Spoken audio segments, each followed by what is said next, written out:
Thank you so much for hosting us tonight. I'm going to keep things brief because someone told me once that nobody ever said, boy, I wish that guy talked for 5 minutes more. I want to just start with a brief thought experiment. Let's say I just invented a new medication called vitamin Z. And if you gave it to your child, she will perform better in school. She'll have a better mood and be easier to deal with and actually be happier. She'll perform better in sports and have a lower risk of injury. Moreover, this will reduce the risk of car accidents, obesity, high blood pressure, drug use, or even suicide. And there are no side effects. Would you buy this? I mean, I know that I would. These are the benefits of getting adequate sleep. And I want to say that you are so lucky in Greenwich to have such strong advocates in your community talking about the health of your children. Communities show their character by the care that they provide for their most vulnerable populations. And teenagers, though they don't want you to know it, are vulnerable. The fact is, many people, when they talk about teenagers and sleep, they say that teenagers are lazy and they just need to get ready for the real world. The fact is, I care for teenagers in my office, and they are among the least lazy people that I know. Our teenagers are under more stress than they ever have been due to the arms race of activities, tutors, AP classes, internships, and jobs, leading to the brass ring of admission to selective colleges. Many teenagers work hours as long as I did when I was an intern, getting out of the house by 6 or 6:30 in the morning and not finishing their homework to 11 o'clock at night or later. When I was their age, I was mostly hanging out in the parking lot outside of the Friendlies. One of the critical reasons teenagers are struggling is lack of sleep. According to recent research by the Centers for Disease Control, 90% of teenagers are not getting adequate sleep at night. And it's not hard to understand why this is. Most kids who are in high school can't fall asleep before 11 or 12, but they have to get up at 6 in the morning. 7 hours of sleep sounds like enough, and it is for many of us grown-ups, though not all of us. But for teenagers who need 8.5 to 9 hours of sleep at night, this leads to missing about 10 hours of sleep a week. That's equivalent to missing a night of sleep every week. The fact is, sleeping is like eating or breathing, but most of us would not tolerate a world in which only 10% of kids were getting enough food, or just 10% of kids were getting enough oxygen. If you are interested in learning more about the sleep of your children, you could not ask for a better speaker tonight. Dr. Judith Owens is one of the premier pediatric sleep experts in the world. And I've known Judy since I was a nervous trainee showing up in her clinic in 2005 in Providence. I got lost, I was late, and I remember being provided with a rather intimidating stack of articles to read, many of which I actually still have, and to be honest, I haven't read them. I've read most of them, Judy, I promise. Spending time with her in clinic helped me to understand that being a pediatric sleep physician is not just about managing obstructive sleep apnea. Watching her work with families and other providers taught me how to break down complex problems and how to start solving them. Dr. Owens is an internationally recognized authority on pediatric sleep and the author of over 150 original research and review articles, numerous books, more stuff than you can probably read, as I can tell you. Her particular research interests are in the behavioral and health consequences of sleep problems in children and adolescents. She's really well known for her research, but she's also very practical. And one common thread is an interest in using the tools of science to understand the roots of sleep problems in children. She's been a tireless advocate for the importance of good sleep for healthy children, be it in getting TVs out of children's bedrooms, giving pediatricians good tools to assess the sleep of children in their offices, or perhaps most importantly, being among the first to demonstrate that late school start times benefit tired teenagers. And in fact, as Sophie said, she's the author of the 2014 AAP position paper on school start times. Currently, she is the director of sleep medicine at Boston Children's Hospital in Boston, Massachusetts, and on the faculty at Harvard Medical School. Boston Children's was ranked the #1 hospital in the US for children this year, as much as it pains me to say it as a Yale guy. And prior to this, she worked at Children's National in Washington, D.C. for 5 years in a similar role, and before that at Brown. She was also the sleep advisor to the NBA Coaches Association from 2015 to 2016, and actually has a mean layup as well. She is the editor-in-chief of the Journal of Behavioral Sleep Medicine and is a member of the board of directors of the Society of Behavioral Sleep Medicine, the governing council of the World Association of Sleep Medicine, and the board of directors of the International Pediatric Sleep Association. And she has won numerous awards, most recently the Mark O. Hatfield Public Policy Advocacy Award from the American Academy of Sleep Medicine. And it is my pleasure to introduce my friend, Dr. Judy Owens.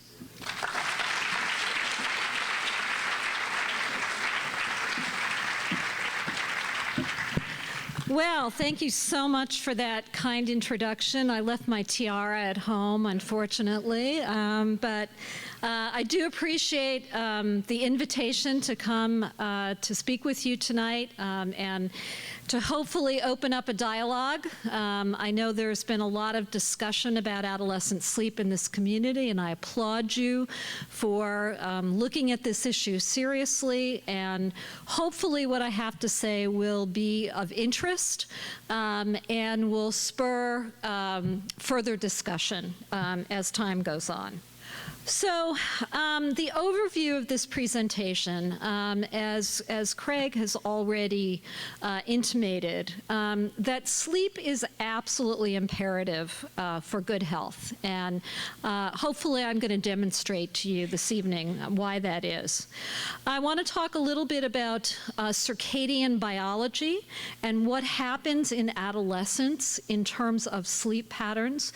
That really forms a big part of the rationale behind thinking about the potential of altering school start times or other kinds of interventions to help teens get a better night's sleep. I'm going to talk about the impact of sleep loss on student health, safety, and behavioral functioning, mood.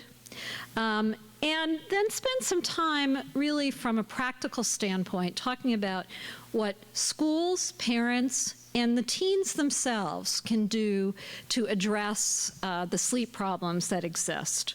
And a lot of that involves what we call principles of healthy sleep. Because just as important as systemic changes to allow students to get enough sleep, we also have to provide students with education about the importance of sleep and how they can help themselves and take personal responsibility for their sleep habits. So I wanted to go over some common myths and misconceptions that I've heard in my travels. And some of these will sound familiar, but I want you to listen carefully, because during my presentation, I'm going to address all of these.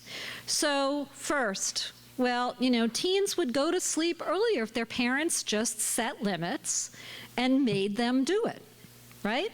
It's just bad parenting when these kids are staying up late. Some teens might need 9 hours of sleep, but mine does just fine with 6, just like I did when I was a teenager. Take the cell phones, TVs, laptops, tablets away, and kids will fall asleep. That's really the big problem here. If school starts later, they'll just stay up later, and they won't get any more sleep. If school lets out later, they'll have to cram in the same amount of stuff in even less time. Teens can just make up for sleep that they lost during the week by sleeping late on the weekends, or in some school districts, going to school later, 1 day a week. Kids need to learn to get up early. That's life, right? You're going to have to do that for the rest of your life if you want to get a job, so you might as well start doing it now. And you know what?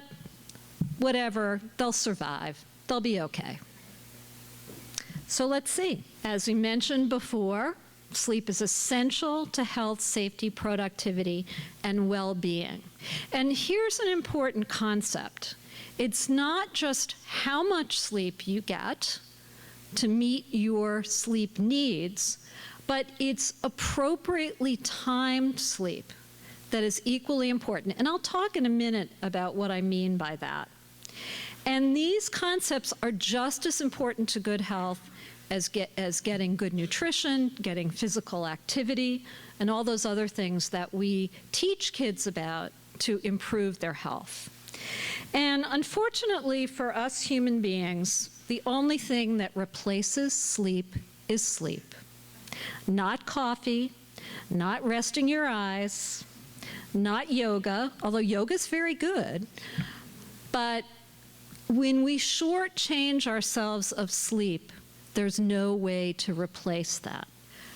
So again, for how long and when we sleep are what we call biological imperatives. This isn't optional behavior. This is behavior that is critical to survival and good health. So one of the things that we've learned about in the last 10 years in sleep research is the fact that in addition to what we call a master clock in the brain, the circadian clock, which determines when we sleep and when we're awake to a certain extent, every cell in the body has a circadian clock. And that has to be synchronized with other cells and also with the environment. So misalignment between the internal circadian clock and the external influences like light and dark, which impact upon the internal clock, as you can imagine, results in profound impairments in physiologic function and in health, and affects virtually every system in the body. Think about how you feel when you have jet lag. It's not just that you're tired, but you can't think straight. You might have gastrointestinal problems. You might have headaches. And that's because of this misalignment between your internal circadian clocks and all those clocks in every system in your body. I'm going to spend a little bit of time on this somewhat complicated graph because I think this has some very important messages. So at any given time, there are basically two processes which determine how sleepy or awake we are. The first is what we call the sleep drive. And we think that's related to the accumulation of certain neurochemicals in the brain. What's important to realize about the sleep drive is that it's very low when we wake up in the morning, but it builds linearly throughout the course of the day and then is dissipated over a night's sleep. And so it's not just how much we sleep, but it's how long we've been awake. And we know that human beings, after about 15 to 16 hours of continuous wakefulness, start to deteriorate in terms of their cognitive performance. And that's because the sleep drive has accumulated to a point where we no longer function as well. So the other process which determines how sleepy or awake we are is what we call the circadian drive to wakefulness. And this is a 24-hour predictable pattern of relative peaks and troughs of alertness. So, for example, when we wake up in the morning, our circadian drive towards alertness is fairly low, but our homeostatic sleep drive is also low, so we feel relatively awake. Then we have kind of a surge in alertness mid to late morning, and then around 3 to 5 p.m., siesta time in many cultures, we have a dip in circadian alertness, which many of us kind of respond to by drinking a cup of coffee in the late afternoon. Then, just before our bodies are ready to fall asleep at night, we have a burst of energy, which we refer to as the forbidden zone or the second wind phenomenon. And if you try to fall asleep during that forbidden zone, it's very difficult to do that. So keep that in mind. Then, in the middle of the night or towards the morning, between approximately 3 and 5 a.m., we have the deepest trough of circadian alertness, or the circadian nadir. That is the time of day when we feel most sleepy. But imagine all of this curve and these lines moving about 2 hours later. And you'll start to understand what happens to sleep in adolescence, which we would call a perfect storm. And when I talk about adolescence, I mean both middle and high school students, because some of these changes are linked to pubertal changes, which are also occurring in middle school students as well. So in elementary school, total sleep time is about 10 to 12 hours. These are about the most alert human beings on Earth. It is not normal for elementary school-age children to doze off during the day. That's a big red flag. It's also a time where kids may start to declare a relative preference for being a morning owl, a morning lark, or a night owl, and I'll explain what I mean about that a little bit more in a minute, but most young children have a morningness preference. In other words, they prefer to go to bed earlier and wake up earlier, just naturally because of their circadian rhythms. It's also a time when other activities start to encroach on sleep time, and oftentimes parents are less in a supervisory capacity as children age and start to go through older elementary school into middle school and then certainly high school. So, what happens in adolescence? All adolescents experience a shift in circadian rhythms that coincide with older age and also with pubertal changes. This results in a biologically based shift or delay of up to several hours in both their natural fall asleep time and their morning wake time. On a practical level, this means that because of that forbidden zone, that surge in alertness just before you're ready to fall asleep, it's almost impossible for the average adolescent to fall asleep much before 11 p.m. on a regular basis. Teens cannot force themselves, and their parents cannot make them fall asleep earlier. And of course, there are a myriad of environmental factors like homework burden, after-school employment, screen time, social networking that further encroach upon time for sleep. And part of the reason why exposure to screens, television screens, computer screens, even e-readers, which emit blue light, is a problem is because the blue light suppresses melatonin, which is your body's biomarker of the circadian system, and makes it more difficult to fall asleep. So not only is engaging in using electronic media stimulating cognitively, but it also has a biological impact on the circadian clock, which makes this situation of a circadian phase delay in adolescence even worse.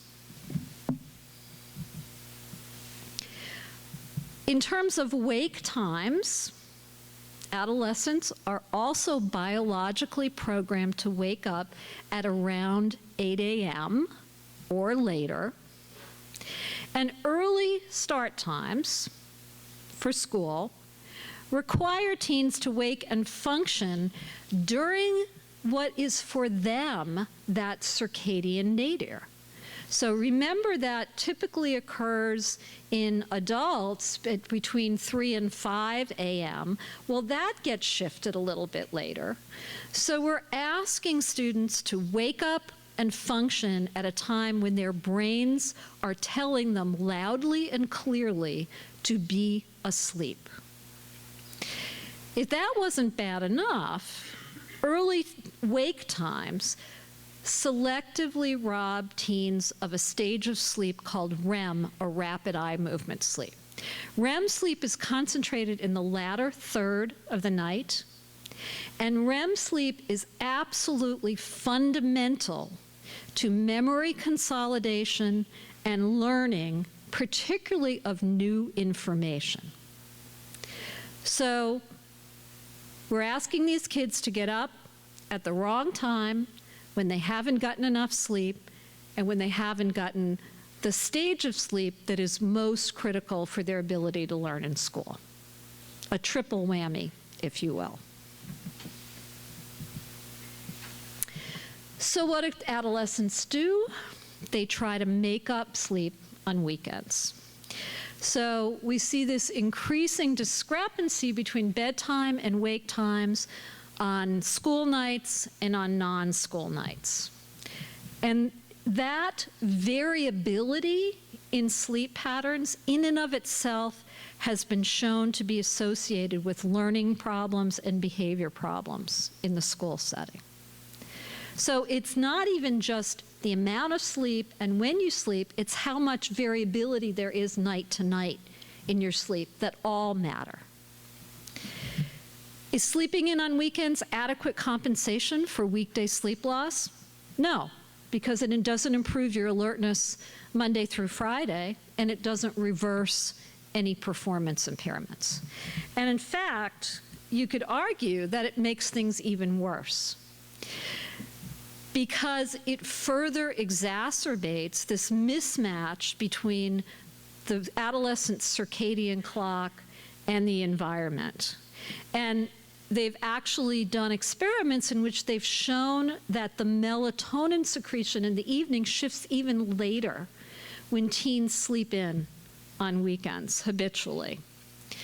In addition, if you sleep until 1 o'clock in the afternoon on Sunday, there's no way you're going to build up your sleep drive enough to be able to fall asleep at a reasonable hour come Sunday night. And this leads to a situation that we call social jet lag. Now, it takes about 1 day per time zone crossed to adjust to jet lag.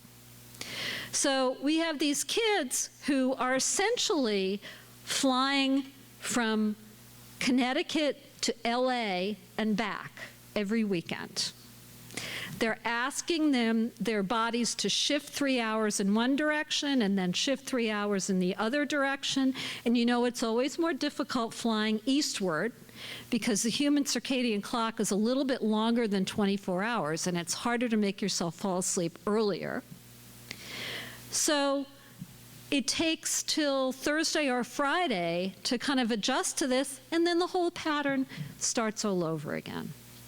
So these kids are operating in pretty much of a permanent state of jet lag, which we know is associated with a lot of different kinds of impairments.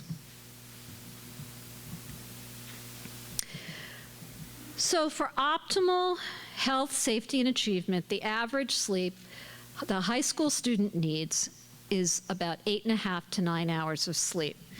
Now, this is based on, there was just a recommendation which was released by the American Academy of Sleep Medicine for 13 to 18-year-olds to get between 8 and 10 hours of sleep per night. Now, this was based on a review of 864 scientific articles by a panel of 13 sleep experts who spent 10 months looking at this literature. So these are not numbers that are just pulled out of the air, okay? So you can do the math if you're not sleep deprived. So if you go to bed at 11, you fall asleep at 11 p.m., you need 9 hours of sleep, there's your 8 o'clock wake time. And in fact, that led to the recommendation that an 8:30 or later start time is optimal for middle and high school students by the American Academy of Pediatrics. But as Craig mentioned, the vast majority of students in the United States and really around the world are operating under a chronic sleep deficit. For example, in a school district which we worked with, which happens to be the 10th largest school district in the country with over 40,000 high school students, only 6% of 10th graders and 3% of 12th graders were getting 9 or more hours of sleep, and 42% of 10th graders and more than half of 12th graders were getting less than 6 hours of sleep per night. Severe chronic sleep deficit. And these are just some additional numbers.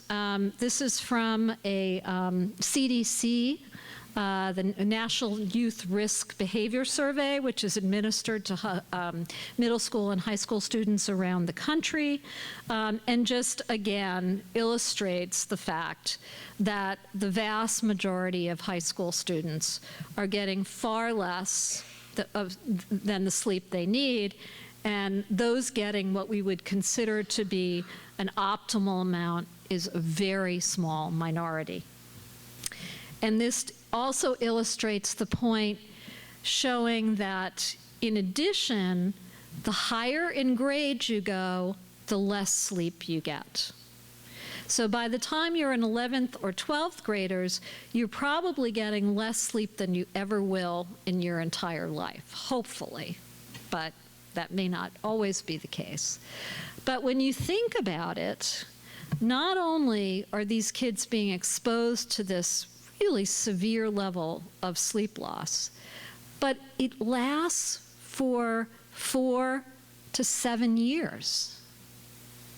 So this is a natural experiment in which we have this cohort of students that are being exposed to a very important health detriment for a large chunk of their adolescence at a time when their physical growth and their brain growth is absolutely critical. So talk about a perfect storm. So what are the effects of all this? Well, this is just some data from the Center for Disease Control that talks about the main killers of adolescence. And you'll notice two things that I've circled here: unintentional injuries and suicide being two of the leading causes of death in adolescence in this country. And you'll see why this is important in a minute. So from a strictly biological central nervous system brain function standpoint, sleep has what we call a neuroprotective role. So we know that both sleep loss and prolonged wakefulness affects functions of neurons in the brain, including what we call neuronal plasticity, which is the ability of the brain to change structure and function in response to the environment. Sleep loss impacts gene activation and expression, new development of neurons, protects the brain's ability to protect itself from injury or stress. It impacts neurotransmitters, melatonin production, and there's high susceptibility to these toxic effects of sleep loss during the periods of time when the brain is developing most rapidly. And very new evidence, this has come out within the last year, suggests that there is something called a glymphatic system, which eliminates toxins that accumulate in the brain. And it does this during sleep, which essentially allows the brain to have a clean slate from which to work every morning. And furthermore, sleep deprivation and prolonged wakefulness increases stress response and stress hormones, adding further to the kinds of detriments in health that sleep loss can have. So on a practical level, how does this play out? Well, we know that sleep loss impacts your ability to regulate your behavior.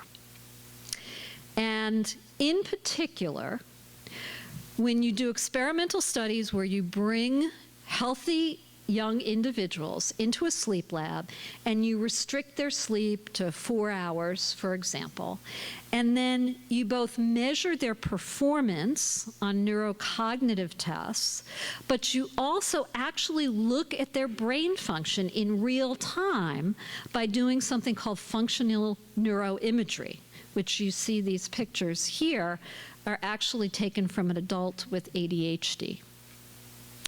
And one of the things that is most striking about the impact of experimental sleep loss is its impact on a part of the brain called the prefrontal cortex, which governs what we call executive functions.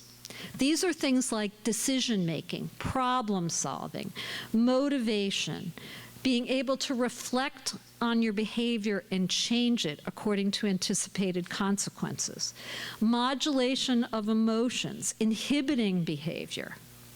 These are critical skills that are just developing in adolescence because the prefrontal cortex is undergoing its most rapid development during exactly that same time. In addition, sleep loss impacts emotional regulation as well, both the response to positive and negative stimuli, because when, again, you do experiments where you sleep restrict people and then you do functional neuroimaging, the other thing that shows up is an increased uptake in an area of the brain called the amygdala, what is also known as the emotional brain. Furthermore, the connection between the prefrontal cortex and the amygdala is weaker under conditions of sleep loss, which means that you have a heightened emotional response with less control over it. Think about the average teenager. And in fact, we know that adolescents who are chronically sleep deprived are much more likely to report depression symptoms and even to have suicidal thoughts. And according to results from the youth risk survey I mentioned earlier, 40% of teens getting less than 6 hours of sleep report depression symptoms. This is very serious situation. What about risk-taking behaviors? Adolescents are known for that, right? So guess what? Sleep loss also selectively affects parts of the brain that are important for what we call reward-related function. And this includes response to reward. These structures, again, are undergoing important structural and functional changes during adolescence. And studies suggest that insufficient sleep is linked to changes in reward-related decision-making, essentially because individuals who are sleep-deprived perceive less in the way of negative consequences of their risk-taking behavior, so they're more likely to engage in it. And how does that play out? Well, we know that sleep duration is a negative predictor for alcohol-related problems in adolescents, for example, including binge drinking, driving while drunk, and engaging in activities while drinking that one later regretted. And adolescents who obtained the least amount of sleep on school nights in this particular study cited reported the highest prevalence of alcohol use. And this is, again, data which looked at the Youth Risk Behavior Survey and selected risk behaviors in a large group of high school students, and consistently found that students who slept less than 8 hours had a higher prevalence of these risk behaviors, including alcohol use, consideration of suicide, physical fights, essentially all of the risk behaviors that they looked at were more prevalent in students who got less than 8 compared to 8 or more hours. We have an epidemic of obesity in this country, particularly in children. And multiple studies have strongly suggested that shorter sleep amounts are associated with an increased risk for obesity. And there are lots of reasons for that, but we know that sleep duration and timing, for example, affect hunger because they directly impact 2 neurohormones called ghrelin and leptin, which make you feel less full and more hungry. And we know that individuals who are sleep deprived have different patterns of food intake. They eat more, they eat higher calorie foods, they eat higher fat and carbohydrate content foods. Their eating patterns may change. If you skip breakfast and you eat the bulk of your calorie intake later in the evening, that is a risk factor for overweight and obesity. If you're too tired to exercise, that's going to impact your weight. And we know that sleep loss and obesity both have adverse effects on cardiovascular function, like blood pressure, and on insulin metabolism and an increased risk for diabetes. And furthermore, sleep apnea is more common in obese children, which further compromises cardiovascular and metabolic health. What about caffeine? Well, you know, I think we tend to view it as fairly benign, certainly for adult use. But there's some disturbing evidence in studies of adolescents that suggest caffeine use may not be so benign. And in fact, earlier and heavier coffee use tends to be associated with later use of illicit drugs and alcohol. And low-risk 7th graders, for example, were less likely to use alcohol and tobacco. And there are some interactions between caffeine and nicotine, for example, because caffeine increases the reinforcing effects of nicotine, and caffeine is metabolized more quickly in people who smoke cigarettes. So that has led to a concern that caffeine, particularly excessive and habitual use of caffeine, to the point where you actually become dependent on it, may function as what we call a gateway drug.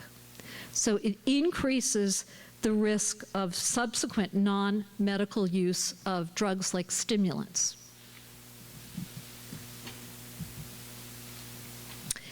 Drowsy driving, very important issue. A study that we conducted a number of years ago in medical residents, in which we compared performance on a driving simulator when the residents had been on call the next day. We tested them, so they were sleep deprived.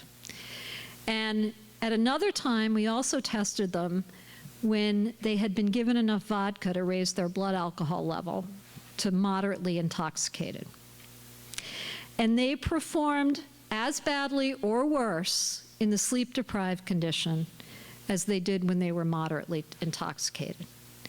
Now think about this. As a parent, you would not in a million years knowingly allow your teen to get behind the wheel of a car having consumed 3 or 4 beers. And yet we do that every day when we allow our students to drive themselves to school.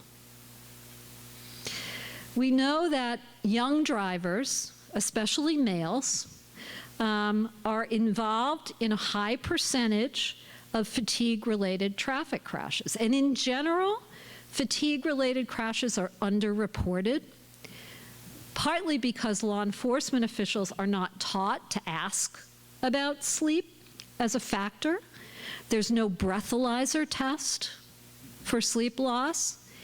And unfortunately, drowsy driving crashes are more likely to be fatal because the driver makes no attempt to avoid the accident. They're asleep. And yet we know that a large percentage of students admit to having driven while drowsy, taken that chance. Oh, I only have a short ride home, or I can keep awake, or I can turn up the radio, or I can roll down the window and let in cold air. Well, none of those things do diddly squat to keep you awake, perhaps with fatal consequences. And speaking of fatal, we know that from large-scale epidemiologic studies that short sleep duration in adults is associated with a significantly greater risk of mortality from all causes. There was a recent study that was published just a few years ago, which was the first prospective cohort study of childhood sleep duration. So they had data on how much sleep these individuals were getting when they were children, and they followed them for many, many years, till 2009. These were originally healthy children that were followed through their entire lives. And they found a similar relationship. So, for example, 16-year-old male participants who were sleeping 3 hours less than the average, which was the sort of normative or predicted, recommended amount of sleep compared to their peers, were over twice as likely to die from all causes. An overstatement? Perhaps, but it gives one pause. And furthermore, sleep loss is associated with an increase in sports-related injuries in high school students. It's associated with almost 3 times the risk of adolescents having a work-related injury that requires medical care. And it's associated with an increased risk of pedestrian injuries in children because they have poor impulse control and they don't make good decisions in crossing the street. So, what can we do about all this doom and gloom, right? So, what can parents do?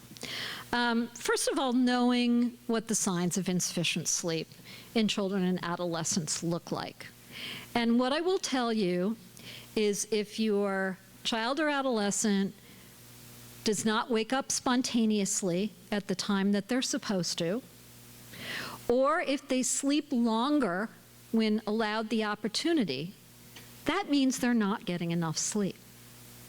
So those are 2 simple parameters that you can apply.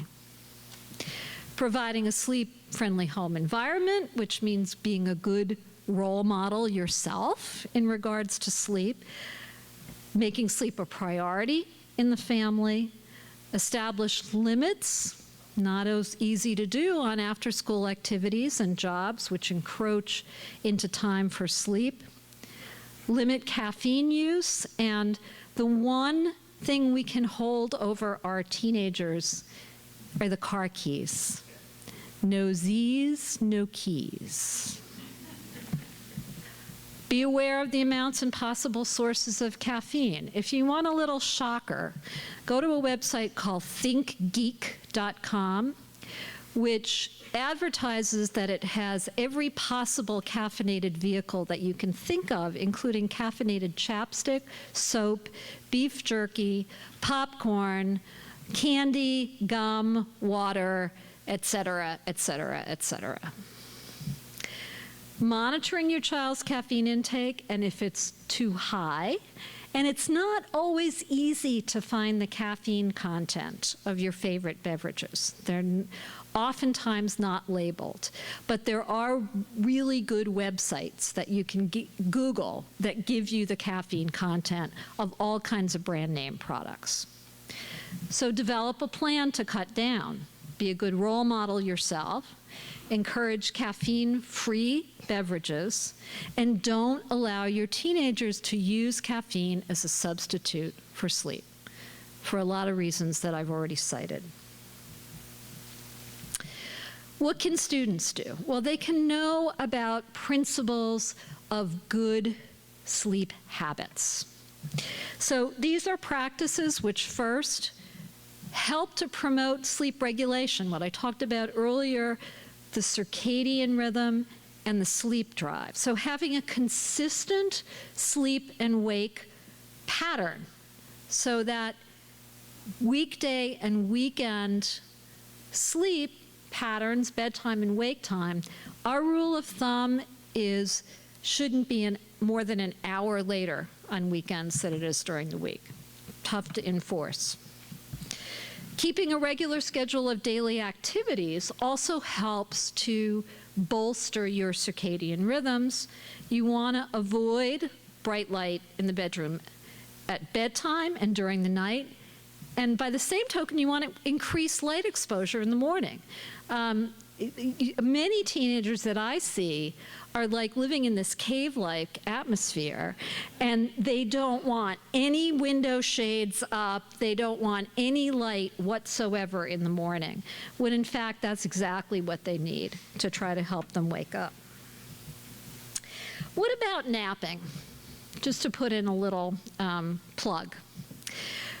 So a nap can be a helpful temporary solution when it's simply not possible to get sufficient sleep at night. But there is a strategy to napping. First of all, the timing. So using that late afternoon circadian dip as being a time when you're more likely to be able to fall asleep. And the duration of the nap is also important. So we recommend a nap of 30 minutes or less to kind of recharge your batteries. And the reason for that is that if you sleep much longer than that, you're more likely to go into deep sleep. And if you try to wake up from deep sleep, you can get what's called sleep inertia, which is that terrible sort of groggy, confused feeling in which you say, boy, I feel even worse after I took this nap. Short-term alertness improvement definitely can be the result of naps, but it's not a long-term substitute for not getting enough sleep on a chronic basis. So sleep conditioning, which essentially means associating being in bed with being asleep and associating being out of bed with being awake. So you want to have a consistent bedtime routine. You want to limit activities which promote wakefulness while you're in bed, like doing homework or texting, and using the bed for sleep only. And by the same token, you want to avoid sleeping in environments other than the bed, like in the car or on the couch, etc. Practices which reduce arousal and promote relaxation, keeping electronics out of the bedroom and limiting their use before bedtime. And again, that includes not only tablets and laptops and TVs, but e-readers as well, especially the backlit ones. Avoiding heavy meals and vigorous exercises close to bedtime within a couple of hours. And we know that many kids have sports practices until late in the evening, and then they come home and eat a heavy meal, and then they try to go to bed. Reducing cognitive and emotional stimulation before bedtime. Eliminating caffeine altogether if you can, but certainly after 6 p.m., and including activities in the bedtime routine that help you feel relaxed and calm. And practices which promote getting enough sleep, setting a bedtime and wake time to give you an adequate sleep window, and maintaining a comfortable and safe sleeping environment, low noise and light levels, cooler temperatures, etc., tend to be more conducive to good quality sleep. So what about schools? Well, we talk to kids about a lot of health-related behaviors, the food pyramid, getting enough physical activity, using sunscreen, wearing a seatbelt. we need to start talking about sleep as a health priority as well. And that means educating school personnel about the importance of sleep for students and for themselves as well. That can take the form of including sleep in student health education programs and biology classes, and the National Center for Sleep Disorders Research has also actually developed a curriculum on sleep biology for high school students, including drowsy driving in driver ed. That needs to be a critical part of what we teach kids about responsible driving. And not having caffeinated beverages in vending machines. You know, the American Academy of Pediatrics has come out very appropriately and strongly against sugar-containing beverages in vending machines. We need to restrict caffeinated beverages as well. Help students to manage their schedules so they have more time for sleep. Consider homework burden. I know that that's a hot topic that you could probably spend an hour in and of itself, but thinking about the possibility of changing school start times might lead to more of a discussion about other kinds of stresses and pressure on students. Buffer early start times by setting limits on early morning and late evening athletic practices. And in big, bold letters, set school start times for middle and high school students at 8:30 or later. This is the 2014 American Academy of Pediatrics recommendation that has been mentioned earlier. And I'd just like to close by giving a brief overview of school start time change so that you understand the context for this. So in 1996, first Edina, Minnesota, which is a suburb of Minneapolis, and then Minneapolis proper itself, changed their school start times to 8:30 or later. And this affected more than 18,000 students. And since that time, and we don't have exact numbers on this because there's no central repository for this information, but we think about 1,000 high schools in over 100 districts in 43 states have reported changing their school start time for middle or high school students to later. And almost no schools, with very rare exceptions, have changed back. However, overall, less than 1 in 5 middle and high schools in the United States start at the recommended time.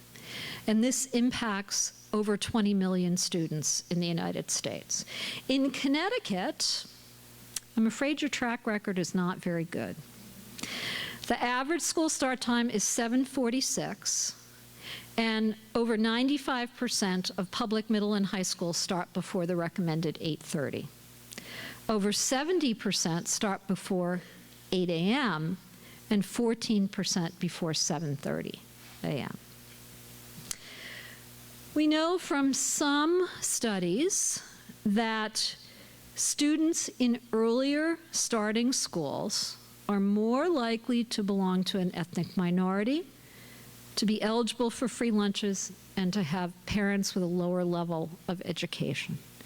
So earlier start times, at least in some communities, may preferentially impact more disadvantaged students. And this is a distribution of school start times across middle and high schools in the United States. And you can see the very small percentage there that start at the recommended time.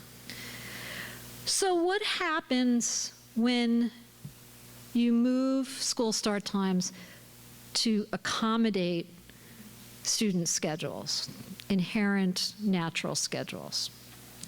So some of this is taken from a very recently published report, which was a review of 38 studies that examined the association between school start time, sleep, and behavioral health and academic outcomes among adolescents.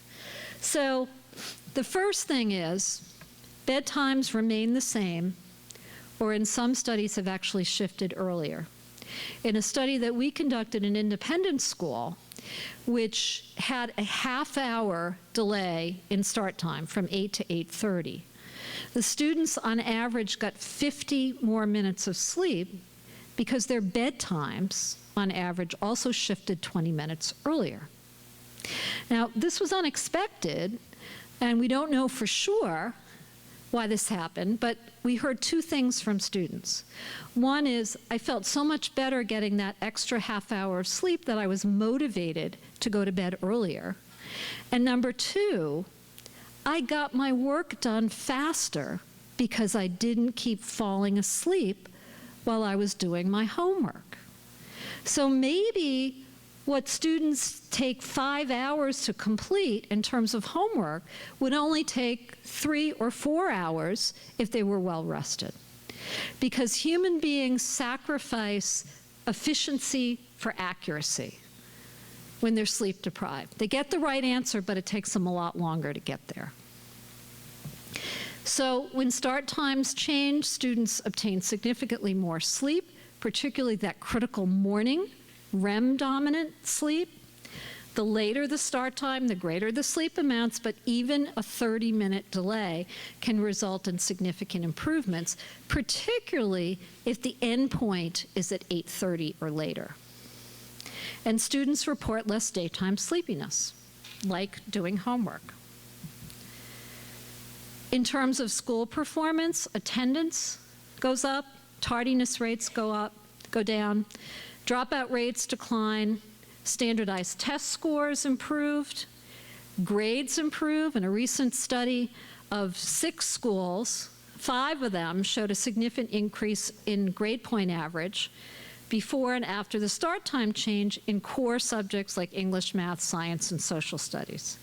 And there's some evidence that disadvantaged students may benefit more from school start time change, that there seems to be a larger effect, positive impact of start time change for students who are at the lower end of grade distribution, and that the effects of first period classes being early seems larger for Black students than white students. So there may be real disparities here to think about. Delayed start times are associated with improvements in mood, less self-reported depression, in health, such as decreased visits to the health center, and this is probably the most important part as far as I'm concerned. So in several studies now, there has been a significant drop in adolescent car crashes in schools that have changed their start time. So in Kentucky, in this particular district, where they changed their start time from 7:30 to 8:40, the percent of teens involved in car crashes went down by 16% versus a 9% increase in the rest of the state. Now, this is not necessarily cause and effect, but this correlational evidence becomes very compelling. In Virginia Beach versus Chesapeake, which are adjacent counties in Virginia, very similar in terms of sociodemographics. One started at 7:20, the other at 8:40. Adolescent crash rates were 40% higher in the earlier starting school, and also peaked an hour earlier. So we're during that time where the students were driving themselves to school in the morning. And finally, the CDC study that I mentioned earlier found a reduction in crash rates in 16 to 18-year-olds in 3 states by as much as 65 to 70% following school start time change. Hard to imagine another public health measure that could have that dramatic and immediate an impact on student health. And if you want to talk about dollars and cents, there was a Brookings Institute report published a few years ago which identified the 3 changes that schools could make that would have the biggest benefit to cost ratio for students. And one of those 3 was moving start times for high schools.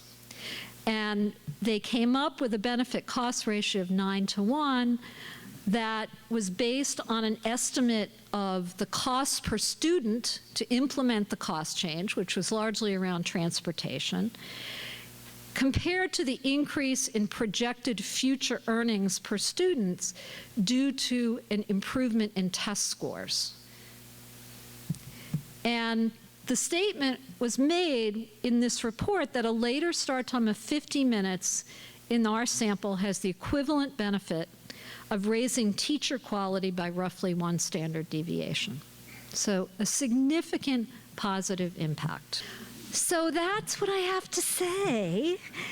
And this is actually a billboard. The town shall remain nameless, but let me know what side you're on, and thank you for your attention.